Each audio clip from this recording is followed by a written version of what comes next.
আব্দুল মতিন, আমি বাংলাদেশ বার কাউন্সিলের complain and business কমিটির chairman, Dhaka taxi bar association সাবেক সভাপতি, সাবেক সাধারণ সম্পাদক।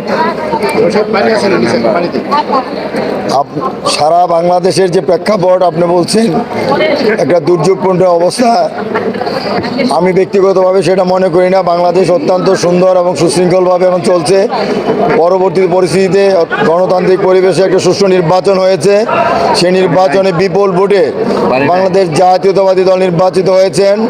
জাতীয়তাবাদী দলের চেয়ারম্যান জনাব আমাদের প্রিয় নেতা জনাব তারেক রহমান, আজকে বাংলাদেশের প্রধানমন্ত্রী, ওনার নেতৃত্বে বাংলাদেশ অত্যন্ত সুন্দর এবং সুষ্ঠুভাবে এগিয়ে যাচ্ছে। তেমনি একটা প্রেক্ষাপটে ঢাকা আইনজীবী সমিতি নির্বাচন হচ্ছে। ঢাকা আইনজীবী সমিতিতে বিগত কয়েক বছর সুষ্ঠুভাবে নির্বাচন হওয়ার সুযোগ ছিল না। পতিত সরকারের যে লোকজন এখানে ছিলেন তারা এখানে সুষ্ঠু নির্বাচন করতে দেয় নাই।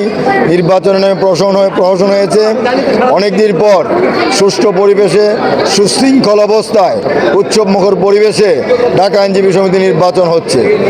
আমরা আশা করছি এই নির্বাচনে বাংলাদেশ জাতীয়তাবাদী দল সমর্থিত বাংলাদেশ জাতীয়তাবাদী আইনজীবী দলের যে নীল প্যানেল, সেই নীল প্যানেল বিপুল ভোটে বিজয়ী হবে বলে আমরা আশাবাদী এবং বিশ্বাস করি।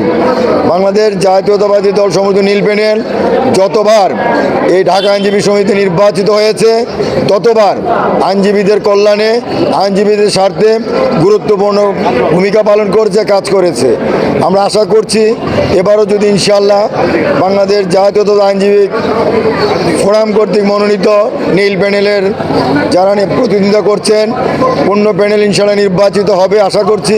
এবং এই প্যানেল নির্বাচিত হলে আইনজীবীদের কল্যাণে কার্যকর এবং গুরুত্বপূর্ণ ভূমিকা পালন করবে এবং আইনের শাসন, ন্যায় বিচার প্রতিষ্ঠায় এই নেতৃবৃন্দ গুরুত্বপূর্ণ ভূমিকা পালন করবে বলে আমরা বিশ্বাস করি। নীল প্যানেলকে এই কারণে বিজয়ী করবে যে নীল প্যানেল থেকে যতবার নির্বাচিত হয়েছে ততবারই নেতৃবৃন্দ, নীল প্যানেল সমর্থিত আইনজীবীরা সমস্ত আইনজীবীদের কল্যাণে কাজ করেছে এবং ন্যায় বিচার, সুশাসন নিশ্চিত করার লক্ষ্যে তারা গুরুত্বপূর্ণ ভূমিকা পালন করেছে। সাধারণ আইনজীবীদের জন্য ভবন নির্মাণ করা এবং তাদের বেনামূল্যায়ন ফান্ড সহ বিভিন্ন গুরুত্বপূর্ণ বিষয়ে পজিটিভ সিদ্ধান্ত নিয়েছে। এবং এখন যেহেতু বাংলাদেশ জাতীয়তাবাদী দল ক্ষমতায় আছে, নীল প্যানেল নির্বাচিত হলে আরও বেশি অধিকতর সুবিধা আইনজীবীদের জন্য আদায় করতে সক্ষম হবে এবং আইনজীবীদের কল্যাণে কাজ করতে সক্ষম হবে। এই কারণেই নীল প্যানেলকে সাধারণ আইনজীবীরা বিজয়ী করবে ইনশাল্লাহ। আমরা আশা করছি, আপনারাও দেখছেন যে পরিবেশে নির্বাচন হচ্ছে, অত্যন্ত সুষ্ঠু নিরপেক্ষ নির্বাচন হচ্ছে এবং উৎসবমুখর পরিবেশে নির্বাচন হচ্ছে।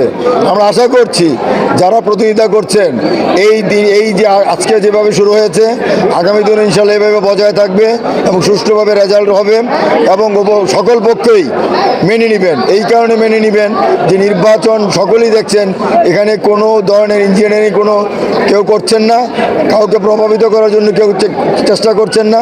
সকলেই স্বতঃস্ফূর্তভাবে তার ভোটাধিকার প্রয়োগ করতে পারছেন। সেই